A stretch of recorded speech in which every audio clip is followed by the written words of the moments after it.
ప్రధానమైనది ఏంటంటే ఈ ఎన్నికల టైంకి అవినీతి ఆరోపణలు, లిక్కర్ స్కామ్ అంశం, అందులో అరెస్టులు ఇవన్నీ కూడా ఆప్ పైన ఎలాంటి ప్రభావం చూపించాయి? డెఫినెట్గా ఇవన్నీ కూడా ఒక్కొక్క పాయింట్. ముఖ్యంగా ఇప్పుడు లిక్కర్ స్కామ్ ఉంది.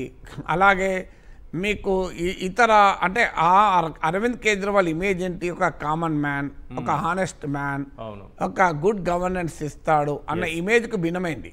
సో ఆయన ఈ అవినీతి వ్యతిరేక ఇండియా అగెన్స్ట్ కరప్షన్లో పుట్టి ఢిల్లీ ఫర్ కరప్షన్గా మారింది. సో ఇండియా అగెన్స్ట్ కరప్షన్ నుంచి ఢిల్లీ ఫర్ కరప్షన్గా మారితే దీనికి ముఖ్యమైన కారణం ఏంటి అంటే ఆయన ఢిల్లీ వదిలి దేశం అంతటా రాజకీయం చేయాలనుకున్నాడు. ఇప్పుడు మీరు లిక్కర్ స్కామ్లో కూడా కేజ్రీవాల్ పైన ఆరోపణ ఏంటి? ఆయన ఏదో డబ్బులు తిన్నాడని ఎవరు ఆరోపిస్తలేరు. లిక్కర్ స్కామ్ ద్వారా వచ్చిన 100 కోట్లతో ఆ పొలిటికల్ ఎక్స్పాన్షన్ ఖర్చు పెట్టారని. ఇప్పటి వరకు కూడా ఇన్ని ఆరోపణలు వచ్చినా కేజ్రీవాల్ ఆస్తులు సంపాదించాడు, విదేశాల్లో దాచాడు, కేజ్రీవాల్ డబ్బులు అవినీతి పోగు చేశాడని అంటలేరు. మీరు లిక్కర్ స్కామ్లో 100 కోట్లు కూడా గోవాలో, పంజాబ్లో ఆ క్యాంపెయిన్కి వాడారనే కదా ఆరోపణ. ఇదంతా ఎక్కడి నుంచి వచ్చింది? ఇప్పుడు ప్రజలు ఎన్నుకున్నదేమో అయ్యా ఢిల్లీని బాగా పాలించు అని. పోనీ అది ఎవరికైనా అప్పచెప్పాడంటే అది అప్పచెప్పలేదు. అది ఢిల్లీ ముఖ్యమంత్రి పదవి తన చేతిలో పెట్టుకొని దేశమంతటా తిరుగుతాను మొదలుపెట్టాడు. దేశమంతటా తిరగడం తప్పలేదు.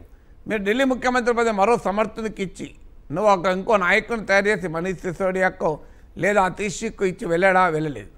ఆఖరికి తాను జైలు నుంచి వచ్చాక ముఖ్యమంత్రి పదవి రాజీనామా చేసినా ఆ సీటు ఖాళీ పెట్టి మీకు ఏదో శ్రీరామచంద్రుడి సింహాసనం ఖాళీ పెట్టినట్టు ఒక ఇమేజ్ క్రియేట్ చేశాడు.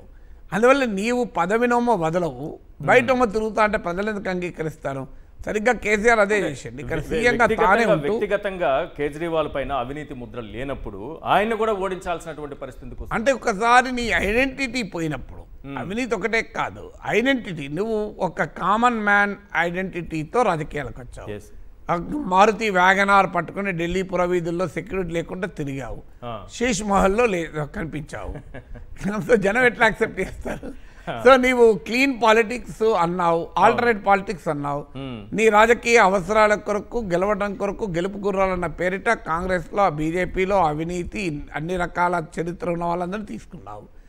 నీవు ఇదొక మా ప్రజల కొరకు పార్టీ అన్నావు, నీ చుట్టూ పార్టీ నడుపుకున్నావు. ఆఖరికి నువ్వు దేశమంతటా తిరిగి ఆప్ను విస్తరించాలని లక్ష్యం పెట్టుకున్నప్పుడు కూడా ఢిల్లీ ముఖ్యమంత్రి పదవి ఇంకొకరికి ఇవ్వడానికి అంగీకరించలేదు. పంజాబ్లో ఇచ్చాడు. అవకాశం ఉంటే మన రాజ్యాంగం అంగీకరించి 2 రాష్ట్రాల ముఖ్యమంత్రిగా ఉండే స్కోప్ ఉంటే బహుశా కేజ్రీవాల్ పంజాబ్ కూడా ముఖ్యమంత్రిగా ఉండేవాడు. అక్కడ కూడా భగవద్మాన్కి ఇచ్చేవాడు కాదు.